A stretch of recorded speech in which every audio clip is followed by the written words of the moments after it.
far away. Intercede on my behalf. Moshe said, all the swarms of insects will leave Pharaoh, his servants, and his people. Just make sure that Pharaoh stops playing games with the people by preventing them from going and sacrificing to Adonai. Moshe left Pharaoh and interceded with Adonai, and Adonai did what Moshe had asked. He removed the swarms of insects from Pharaoh, his servants, and his people. Not one remained, but this time too, Pharaoh made himself stubborn and didn't let the people go. Sort of reminds me of us humans in a way that, Pharaoh was actually saying, please intercede on my behalf, pray for me. So if we're going through a tough time and, we may be an alcoholic or something like that, and we pray, or, we have something wrong with us, maybe we're sick or something. And we pray and we say, God, please heal me and I won't do that again.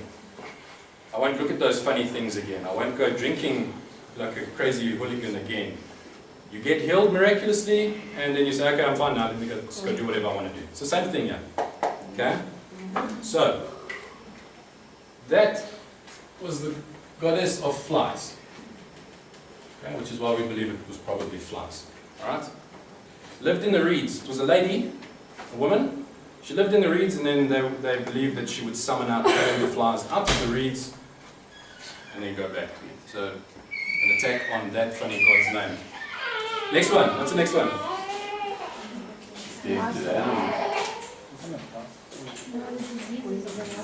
Yes. Disease on cattle. Right. Describe cattle for me. Amazing meat. Not in Israel. Donkeys and camels. Horses, donkeys, camels, Livestock. herd, flock. Okay. Exodus 9, verse 1. Then Adonai said to Moshe, go to Pharaoh and tell him, here is what Adonai, the God of the Hebrews, says. Let my people go so that they can worship me. If you refuse to let them go and persist in holding on to them, the hand of Adonai is on your livestock in the field. The hand of Adonai is on the livestock in your field. On the horses, donkeys, camels, cattle, and flocks, and will make them suffer a devastating illness. But Adonai will distinguish between Egypt's and Israel's livestock. Nothing belonging to the people of Israel will die. Adonai determined the exact time by saying, tomorrow Adonai will do this in the land. The following day Adonai did it. All the livestock of Egypt died, but not one of the animals belonging to the people of Israel died. Pharaoh investigated and found that not even one of the animals of the people of Israel had died. Nevertheless, Pharaoh's heart remained stubborn and he didn't let the people go. Right. There's a few gods here. Okay. That one. This one. Putting an asterisk, we'll talk about it now. And all those. Alright, all of these deities were associated with cows or bulls, whatever the case, right? So, direct attack on this. This one is very interesting. So I did a bit of research on that. Let me find that research, because my stuff is everywhere. There we go. Okay, this guy. In Egyptian mythology, that is a sacred bull worshipped in the Memphis region, identified as the son of, which was sort of the overarching deity. Okay? The thing is, this specific god was recognized as the slave god. So when they came out of Egypt and they went to Mount Sinai and Moshe went up and he came back down, what did he find them doing? God said there's revelry. What did he find them doing? Right, they made a golden calf. What did Aaron say when Moshe said, what the heck are you doing? Paraphrase. Aaron said, He threw it in, it just came out. Just popped out, this golden calf. Right? When you look into that god and the ancient sort of Near East mythology, what they would do is they would make a calf like that, or a bull, and sort of fashion it with like cloth on top of it, and they would understand that their god would come and sit on that bull, and therefore it's a god. because all their gods now must sit on a bull. This is the ancient Near East mythology, right? What is that other one that's with the Canaanite god as well? It starts with a B, right? I won't say it. But he's sitting on a bull, he's got a lightning bolt in his hand, starts with a B, ends with a R. Okay. So just perhaps the poor Israelites at the time, when they made that calf, that's what they understood. They were in Egypt for how long? How long? 450 years. 130, some people say 200 and something, doesn't matter. Long time, right? Lots of generations. That's how they understood gods to behave. If you're a giant god, you need a bull to sit on. That's not what God wanted. Obviously, those people suffered. But that's linked to that one. Okay? Also, if you go back to the original Hebrew, the aleph is the head of a bull. So you've got the aleph and the lamed, which is a star, which symbolizes the God. letters. Yeah. But that was obviously for farming and stuff like that. Right? If you look at the two together, right? Okay. What Uncle Fernand is talking about is you get a symbol that looks like that. I forget the lamb, it kind of comes down like that, if I remember correctly, something like that, right? This, an ox or a bull head is always a representation of strength, or the first one, right? So it's the wash, the head of. Okay, so you would say the first or the strongest, and then a lamed, which would be a staff, or the first shepherd. Guidance. Right, that which guides. When you understand the least and with the whole thing is that we guide our sheep. So the symbol of the god El Shaddai, El Elyon. Okay, where we get the two is these two symbols linked together. So when Messiah talks about he is the good shepherd in Psalm 23, he talks about being the shepherd. It's already written in their language. It's how they understood it to be. Okay. Question. If all the horses and cattle and everything died from the grievous pestilence, Yeah, good question. how on earth did he Two theories. saddle up his chariots and chase after them? Okay, well, remember at that time, Egypt pretty much ruled most of the known world at that time, right? This says only in Egypt that all the cattle died. Also, if you read a couple of verses before where we just read, it says in the field.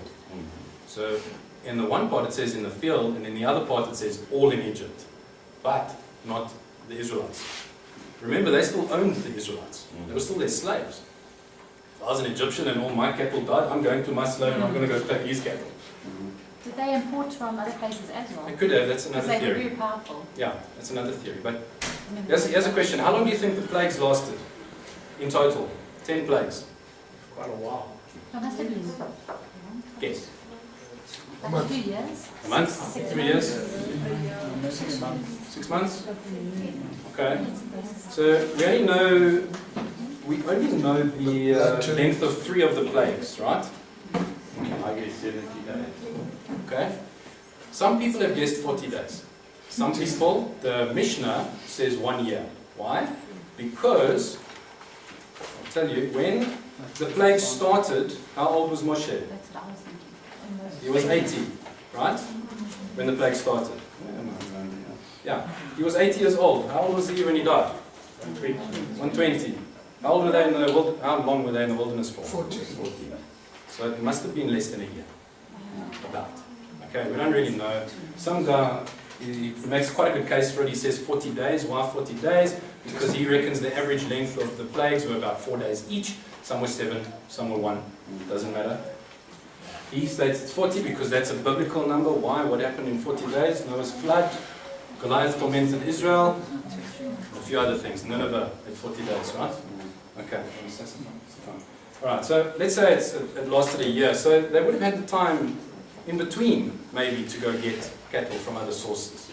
Alright? But also, that question plagued me for a while. It makes sense when you start looking into it, okay? Alright, so some interesting notes here with this plague. The disease on the cattle was attack on their gods and their wealth. Alright. The the stuff that they used every day. I mean, it's like their cars and their trucks, right? So, They Don't have that, themselves you could gotta have walk. bankrupted their economy. yes, and then further on later with all their gold and silver. Oh, Okay. they gave it away, man. Bankrupt. Alright, next one. Next one is Oils. Yep. Okay, let's read Exodus 9, verse 8. Adonai said to Moshe and Aaron, take handfuls of ashes from a kiln, and let Moshe throw them in the air before Pharaoh's eyes. What does yours say? Exactly what it Furnace. is. Furnace. Okay. What did the Israelites people make? What did they make for Egypt? Bricks. Okay, so they would have taken it. Some think they may have taken it from their pagan altar to teach them a lesson, the ash. Some people say they took it from the very bricks that they used to build Egypt with. Okay, they took the dust and let's see what they did. The soot, sorry. And throw them in the air before Pharaoh's eyes. They will turn into fine dust all over the land of Egypt and become infected sores on men and animals throughout Egypt. So they took ashes from a kiln, stood in front of Pharaoh and threw them in the air, and they became infected sores on men and animals. The magicians couldn't even stand in Moshe's presence because of the sores which were on them, as well as the other Egyptians. But Adonai made Pharaoh hard-hearted, so he didn't listen, just as Adonai had ordered Moshe. He said to Moshe. Right, so we have boils. An attack on 2. That thing. And this one. Is this the first plague that Adonai hardened Pharaoh's heart? Or did No. the previous ones was Pharaoh hardening his own heart? Adonai made Pharaoh's hard-hearted, yes. It's the first.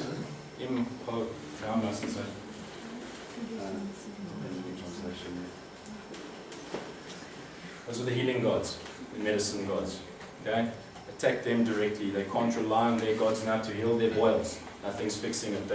The magicians couldn't even appear in front of Pharaoh and Moshe. Probably because they couldn't walk because of these boils. Okay? Yeah. Who said that? Yes. Yeah. They will be unclean because of this. Alright? Next one. That's something. Yeah. Sorry, just from some of the reading I did when they talk about some of the sacrifices the Egyptians made, actual human sacrifices. And the actual dust was just some actual dust. They took the ash was actually from those cremations. pagan sites with actually with human sacrifice, and God was showing them that this is going to be this is like a punishment. Yeah. That's good. Okay. Next one. What's the next one? Giant hail. Bus hail. Hail. Exodus 9, verse 13. Let's start there quickly. Adonai said to Moshe, get up early in the morning, stand before Pharaoh and say to him, here's what Adonai says, let my people go so that they can worship me. For this time I will inflict my plagues on you, yourself and your officials and your people, so that you will realize that I am without equal. Not equal. In all the earth, but by now I could have stretched out my hand and struck you and your people with such severe plagues that you would have been wiped off the earth. But it is for this very reason that I've kept you alive, to show you my power and so that my name may resound throughout the whole earth. Another reason for the whole 10 plagues. It says here, to show you my power and so that my name may resound throughout the whole earth. This story is reverberated through time. Right? Why? Because it's such a powerful story. One God against many. Yeah? When I went out, the God can be Balaam's peace. Help us. They really knew what was going to Yes. happen. Yes. 17. So you are still setting yourself up against my people and not letting them go. Tomorrow about this time, I will cause a hailstorm so heavy that Egypt has had nothing like it from the day it was founded until now. Therefore, send and hurry to bring indoors all your livestock and everything else you have in the field, for hail will fall on every human being and animal left in the field that hasn't been brought home, and they will die. Fair warning from God. He says, please, if you don't want your stuff to die, get it inside. There's hail coming. Whoever among Pharaoh's servants feared what Adonai had said, had his slaves and livestock escape into the houses. Escape. They must have seen this coming. This massive storm coming. And you want to escape. Okay? But those who had no regard for what Adonai had said left their slaves and livestock in the field. Adonai said to Moshe, reach out your hand toward the sky so that there will be hail in all the land of Egypt, falling on people, animals, and everything growing in the field throughout the land of Egypt. Moshe reached out his staff toward the sky, and Adonai sent thunder and hail, and fire ran down to the earth. Some people believe the hail was actually on fire. Okay? Don't know about that, but lightning, they sort of reference lightning as fire a lot as well. But Okay? if with all that straw, lightning will turn to fire. Yeah. Adonai caused it to hail on the land of Egypt. It hailed, and fire flashed up with the hail. There we go. It was terrible, worse than any hailstorm in all of Egypt since it became a nation. Throughout all the land of Egypt, the hail struck everything in the field, people and animals, and the hail struck every plant growing in the field and broke every tree there. But in the land of Goshen, where the people of Israel were, there was no hail. Okay. I'm going to talk about something just now. Yeah? Interesting about that is that, I mean, it talks about huge hail. I mean, it goes through the roof. But the houses were protected. It talks about everything. So God had mercy. Put your animals and livestock under shelter and they'll be safe. But if you're going to ignore the warning, whatever's in the field, because in no way is the house with the houses. Look, I don't think we really know. I mean, I don't know if we know the size of the hail, but it was probably pretty big to kill cattle. Drop a Right? head. Yeah, at least maybe something like this. Okay? But, okay. So the attack was on these three that I found.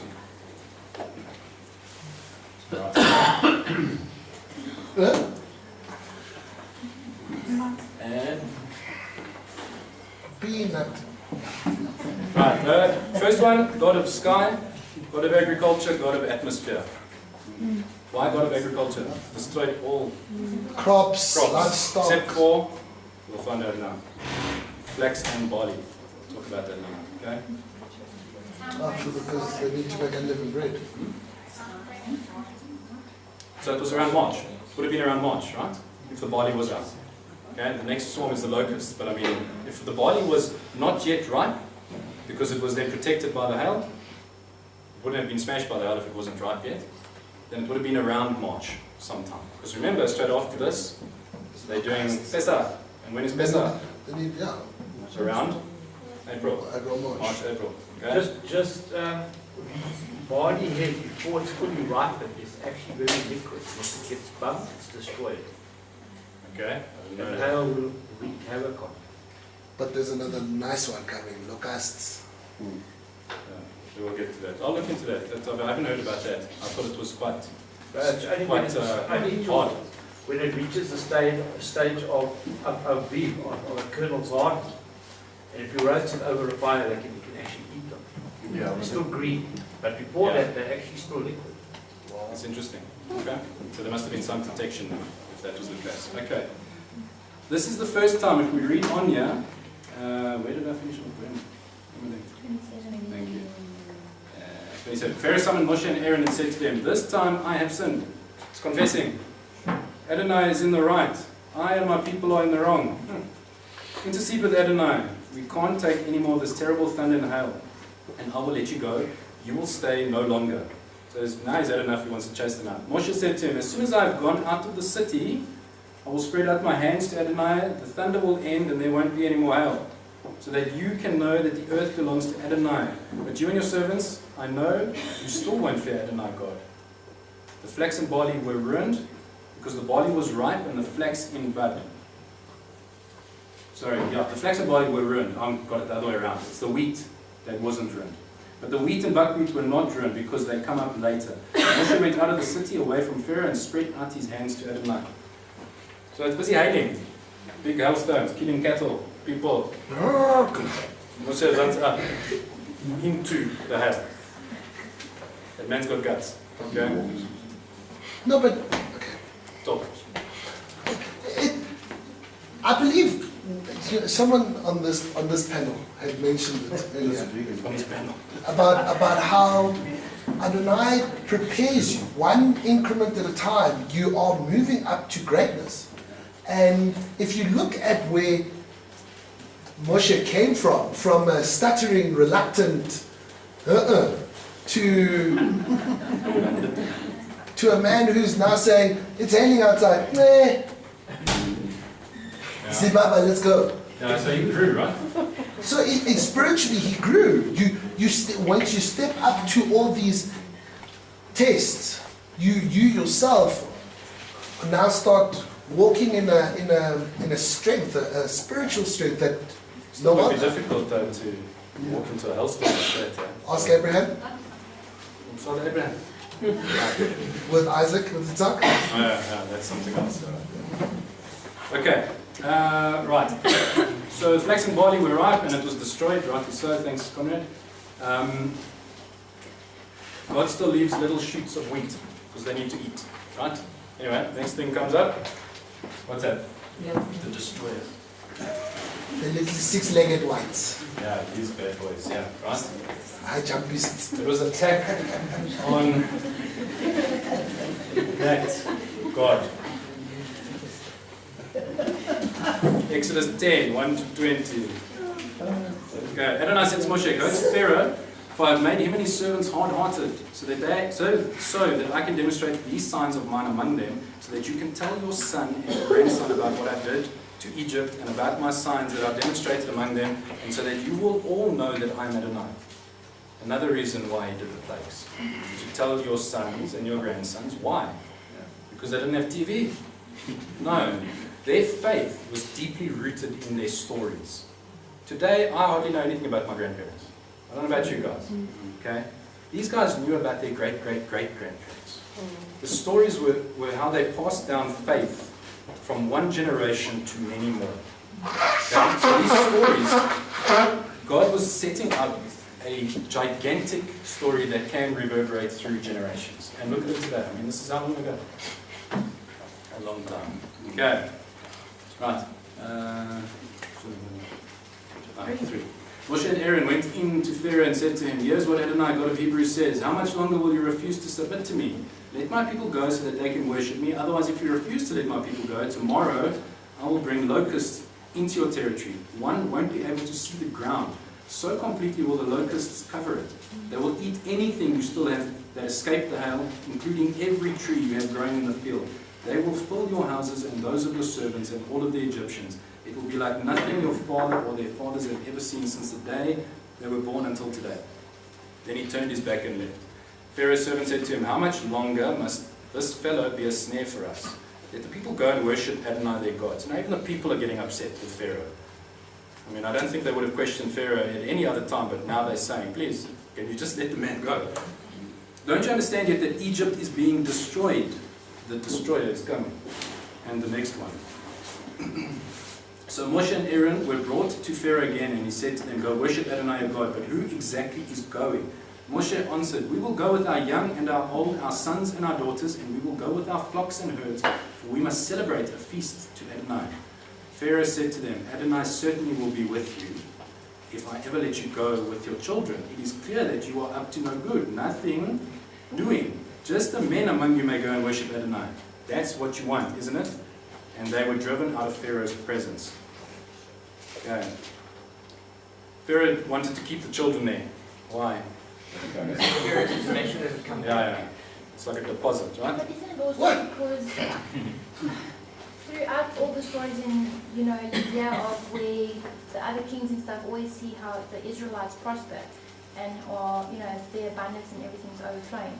Isn't it also Pharaoh, even though the Israelites forgotten them, wouldn't they have seen that they are always in abundance and they're overflowing? That's what they saw originally. Yeah. That's what they were freaking out about. So that's how they became So slaves. Pharaoh's slaves leave, there goes my wealth and my Yeah. abundance. Yeah. So maybe they were trying to keep future slaves. Interesting thing about economies that are built by slaves. Because you don't pay your slave, all profits that are made from your manufactured goods go straight back into your economy. It's like 1,000% Markup. yeah, Imagine. Cool. 12. Adonai said to Moshe, reach out your hand over the land of Egypt so that the locust will invade the land and eat every plant and hail that was left. Moshe reached out his staff over the land of Egypt, and Adonai caused an east wind to blow on the land all day and all night. And in the morning the east wind brought the locusts. The locust went up over all the land of Egypt and settled throughout Egypt's territory. It was an invasion more severe than there had ever been before and ever will be again. They completely covered the ground so that the ground looked black. They ate every plant growing from the ground and all the fruit of the trees left by hail. Not one green thing remained, not a tree and not a plant in the field in all of the land of Egypt. Pharaoh hurried to summon Moshe and Aaron and said, I have sinned against Adonai your God and against you. Now therefore please forgive my sin just this once and intercede with Adonai your God so that he will at least take away from me this deadly plague. He went out from Pharaoh and interceded with Adonai. Adonai reversed the wind and made it blow very strongly from the west. He took up the locusts and drove them into the Sea of Suf, Red Sea. Not one locust remained on Egyptian soil, but Adonai made Pharaoh hard-hearted and he didn't let the people of Israel go. God needs to finish his story. Okay? Yeah? Before Aaron was the one stretching out the staff, and now it's Moses. Yeah, they sort of swap, right? Is it only stopping now? No, it's sort of The hail. yeah, it's sort of Is stops that- in between. Has that got something to do with now Moses' faith growing? Because he Yeah. basically didn't want to do it. Yeah, well, look at him, he steps out into hail. Aaron. No, So he's the one doing the is thing. that because of that? And remember there, the Red Sea, he's the one holding up. So now, The staff. now God is using Moses. Yeah, He's getting it's more like, confident. Yeah. like he's stepping into the role he was supposed to have. I also think maybe here it's also actually just underneath from the large arm beginning until they couldn't compete anymore. Moses wasn't confident then at all. Moses, the rabbis say he's one of the most humblest of men. I think it actually says that at the end of Exodus as well. Okay. Remember? Yes, there. Okay. Darkness. Next one. I forgot about that. Very interesting one. Okay. Let's just read this quickly. Exodus 10, verse 21. Adonai said to Moshe, reach out your hand toward the sky, and there will be darkness over the land of Egypt, darkness so thick it can be felt. Moshe reached out his hand toward the sky, and there was a thick darkness in the entire land of Egypt for 3 days. 3 days. Darkness. Sean is asking a question. I have no idea. I was not there. You've got two interesting plays with the feeling of darkness. One, it can be, well, let's say three. One, in the Middle East you get these things called khamsin. Now khamsin is a dust storm, right? And these dust storms go up 30,000 feet up into the air. They're literally airplanes and they have to be rerouted around them because it keeps on getting sucked up into the engines. You literally cannot see a thing. So the thing that they felt, they believe could be a dust storm. First one. Second one could be a depression sort of thing, and I see this as an absence from God. That without light can have no life. Okay? So you can look at it from, the depression and the absence of God sort of overlap into each other, so that you have no reason to get up in the morning. Continually with these plagues flip-flopping, you need to ask yourself the question, right? What is God trying to teach them? You see boils. I see, this is what you look like when you worship this God. This is who you are. This is what you see. This is what I see you're in. You've got the two different realities, right? You've got the physical of what they're dealing with, but they don't see the spiritual application behind it. You are without life. You are without light. You are without me. Can you stop and consider where you are? God continually gives them opportunity after opportunity after opportunity to come towards the light. Where's the light? Goshen. Why is there light there? Because I dwell with my people. Okay? So do you think that darkness can be like a fog?